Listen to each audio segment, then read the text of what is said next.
You open the mailbox, a plain envelope, no fanfare, a name you thought belonged to the past. You open it with a thumb and a breath. One line becomes a world. Account balance, $2 billion. Your lungs go quiet. You read it again. Numbers don't lie, but life does. You call the number. A voice on the other end says probate and executor and obligation. You are supposed to inherit a house. Instead, you inherit a ledger. Not assets, a shadow balance, a debt with teeth. You stand in your kitchen, coffee cools. Outside, traffic hums like normal life. Inside, your life tilts. You are on notice. You have 30 days. You have your name. You have everything to lose. This is not a mistake.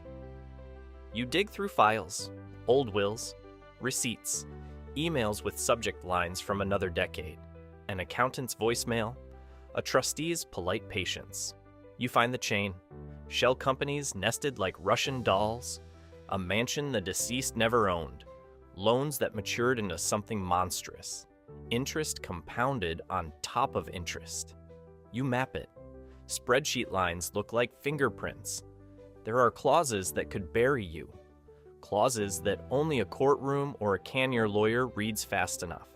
You call a lawyer. They don't say, "You'll be fine." They say, "This is structurally complex." They say, "Offshore ties." You hear the legal tape unspool. You can't sleep. Your phone buzzes with bank notices. Every ding is a countdown. Panic scents the air. Friends text, "Is it true?" Family hangs on the rhythm of your silence. You are the center of a gossip hurricane.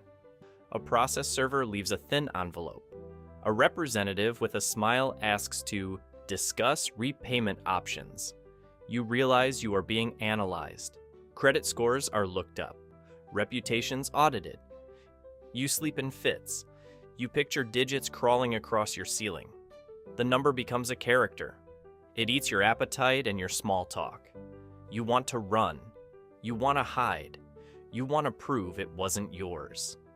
Legal teams gather around you like tidewater, probate law, trust law, international finance. You learn new alphabets, LLC, UBO, securitized debt. A forensic accountant sends a report with red highlights. The headlines would read, family obligation or fraud. You realize inheritance isn't automatic. Liability can follow a name. You are not only defending money, you are defending identity. Your lawyer sketches options on a napkin. Option A, accept. Option B, reject. Option C, file for bankruptcy and fight on a different battlefield. Each choice feels like a trapdoor. Disclaiming might close some doors and open others.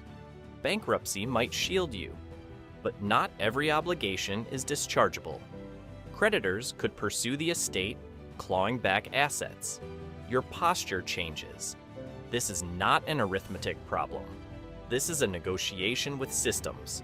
You are dealing with institutions older than you. You become fluent in delay and leverage. You call creditors with a voice steadier than your hands. You ask for documentation. You demand proof of standing. Some creditors crumble, others don't. You learn how to buy time. Time is currency. Meanwhile, you assemble allies, an investigative accountant, a probate specialist, a crisis PR person. Each one is costly. You borrow against small things you own. You speak to banks about forbearance. They speak in terms of workout plans.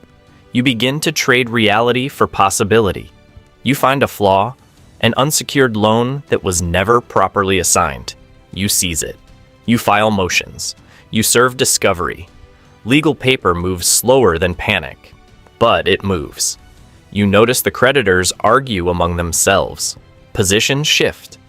Old loans had clauses that favor those who look for them. You make creditors bleed paperwork. Every form they file is a chance to stall. Every signature is a door. Power shifts. Banks call with subordinate offers. An offshore trustee grows nervous. Whispers get louder. You hear about a shell's unpaid taxes. You hear about a hidden guarantor. The narrative fractures. You leak nothing. You press for a mediated settlement.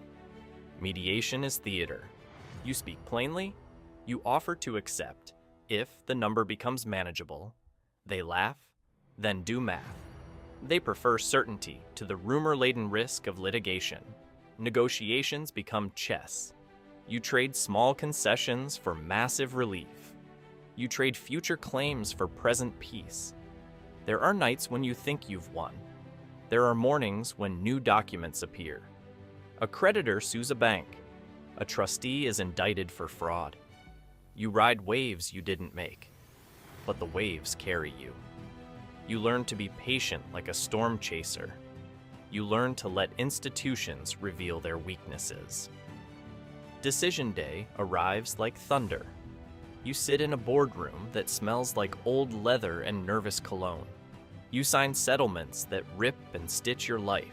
Some debt vaporizes, some transfers remain. You walk out with a new number, smaller, still heavy. You are not the person you were at the mailbox. You are wary, oddly savvy, tempered by adrenaline. You have choices: accept a settlement, declare bankruptcy, or keep fighting in court. You choose not because it is glamorous. You choose because it is sustainable. Your life resumes a crooked normal. You never forget the weight of 2 billion.